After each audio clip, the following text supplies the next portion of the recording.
Today we're turning trash into treasure by making handmade paper using our scrap paper and fibers left over from felting projects. Hey friends, today I'm here with Fairy Amelia. And I'm here with Marie. We're going to show you how to make paper at home using leftover scraps, starting with easy peasy leftover paper. And some scrap fiber. We'll show you the other supplies and tools you need, which you probably already have around the house, or they're easy to make or get. We'll also show you how to prepare the paper and all your fibers that you'll need. We'll show you exactly how to make the paper, and it's really so easy. And then we'll also show you how to press and dry the paper. In the end, you'll have some beautiful handmade papers, maybe even already capturing some memories of life gone by that you can use in a journal or as note paper. You could also use it as bookmarks or a gift card. Maybe even mixed media. This is such a fun project. We can't wait to start it with you, so dig in and let's have a good time. The primary supply for this project is old paper, and we're using regular copy paper that we've already printed on in-house. So that's like your regular 20-pound, 24-pound weight that you use at home or at the office. We also have some colored paper of various weights, some construction paper, and some sticky notes. So just a reminder, when you're picking out your papers, just make sure you're not using any glossy papers. And for these sticky notes, we're cutting off the adhesive before we're blending them up. So we don't want to use shiny wrapping papers or magazine papers that have a coating on them. These all are non-coating. And to prepare these papers for our regular office paper, we shred all of our orders after they're packed. So this is a great preparation if you have a shredder at home. And for our colored papers, we're just simply ripping them into little pieces. We've got our ripped pieces here, and you can cut them with scissors as well.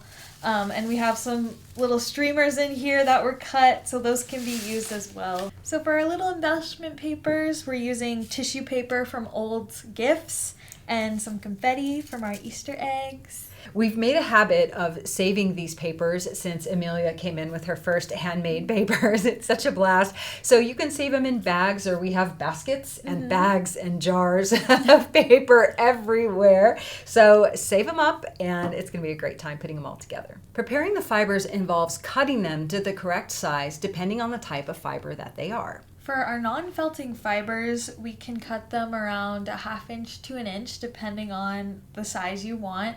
But for our finer fibers that felt and kind of clump together more, you want to cut those pretty small. So I usually go about 1/4 inch, so you're getting a nice disbursement throughout the paper.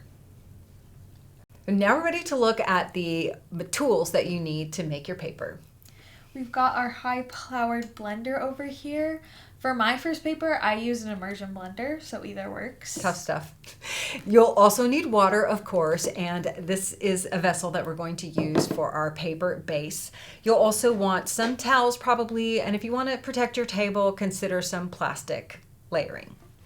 We've got our molds and deckles. This one here is hinged. We've got a few different kinds. This one comes separately. This is the mold, and then the deckle allows the water to pass through and holds onto our paper. This is a set. All of these we got on Amazon really cheap. So this is a set, and it came with some confetti. We're going to use our own. It also came with a sponge, and this is a 3-part piece other than that, so the screen is not attached. So we'll be using these for the first time as well.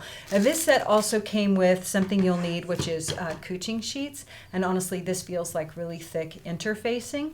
In addition to this, we have some cotton sheeting that we'll be using in-house, and then of course other sponges, which helps us take up water from the paper. We'll include links down below for these tools, mostly the molds and deckles. Overall, they're pretty inexpensive. There's a lot more expensive ones out there, and they're easy to get.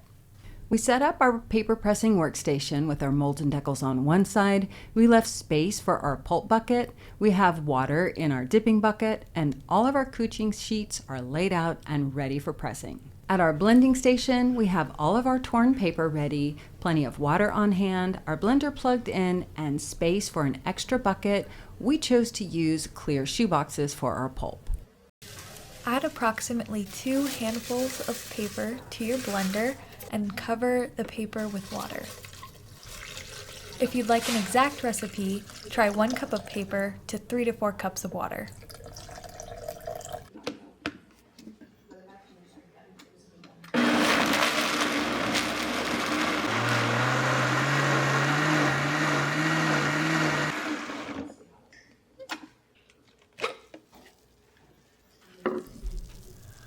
Pour your pulp into a bowl or bucket and keep on blending till you get rid of all your paper. We filled up about 2 to 3 blenders worth for each color. And don't worry about having too much paper because we'll show you what to do with that in a second. Scoop your pulp into your dipping bucket. Here I scooped around 3 to 4 handfuls. Depending on the thickness of the paper you want, you're going to add more or less pulp. Don't overthink it. Once you dip your first piece of paper, you'll know whether you need more pulp. Now it's time to add the bling. Here's all of our fibers we cut up and we're adding them in there. We want a chunky paper, but it's all up to preference of how much you want to put, and we're just gonna separate the chunks up before we dip our paper. We're excited to see how this paper comes out. We have all different fibers, including merino top, yarn, and even some Angelina. Swish around your water so your pulp isn't resting at the bottom. Dip your mold in deckle, pull it straight up, and let your water drain.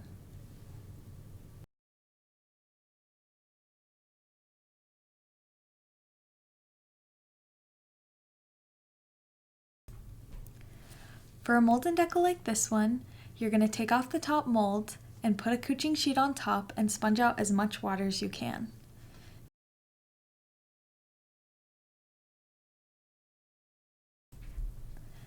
Transfer the paper face down onto a couching sheet on the table.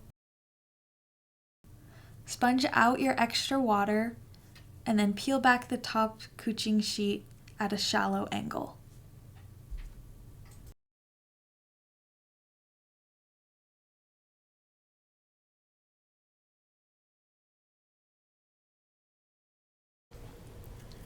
For a 2-part mold and deckle, the steps for dipping are exactly the same. You're going to drain out your water, take off your mold, place the paper face down onto your couching sheet, sponge out the extra water, and then peel off your frame. The important thing is to sponge out as much water as possible so it doesn't stick. You can leave your paper to dry flat overnight or hang it out on drying rack. We left a little bit of room on our couching sheets to make it easier to clip to the drying rack.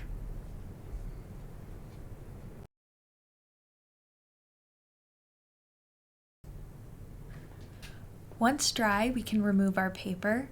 Our paper was pretty durable, so you can just easily peel it off the couching sheet.